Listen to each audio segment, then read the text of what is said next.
কৃতি সন্তান, আমাদের চুনারগড়ের কৃতি সন্তান, চুনারগড় মাধবপুর থেকে বিপুল ভোটে নির্বাচিত মাননীয় সংসদ, আমাদের যুব সমাজের আইডল, আমাদের মানবতার পেরিওয়ালা, চুনারগড় মাধবপুরের মাটি ও মানুষের নেতা প্রিয় ব্যারিস্টার সৈয়দ সাইদুল হক এমপি মহোদয়কে কিছুদিন পূর্বে একদল কুচক্রী মহল, সন্ত্রাসী মহল তাকে প্রাণনাশের, হত্যার হুমকি এবং ভয়ভীতি প্রদর্শন করেছে।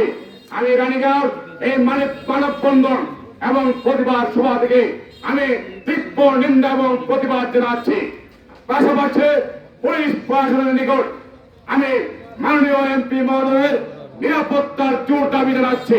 প্রিয় সংগ্রামী সাথী বন্ধুরা, আপনারা জানেন আমাদের চুনারগড় মাধবপুর থেকে নির্বাচিত হয়ে যখন মাননীয় সংসদ সদস্য ব্যারিস্টার সৈয়দ সাইদুল হক সুমন এমপি মহোদয় যখন অপরাধের বিরুদ্ধে, অন্যায়ের বিরুদ্ধে যখন সোচ্চার হয়ে বিভিন্ন শিল্পপথে অন্যায়কারীদের বিরুদ্ধে প্রতিবাদ করেছেন, অন্যায়ের বিরুদ্ধে প্রতিবাদ করেছেন, তখন একজন কুচক্রী মহল অপরাধীরা তার বিরুদ্ধে বিভিন্ন ধরনের নানান ষড়যন্ত্রে লিপ্ত রয়েছে।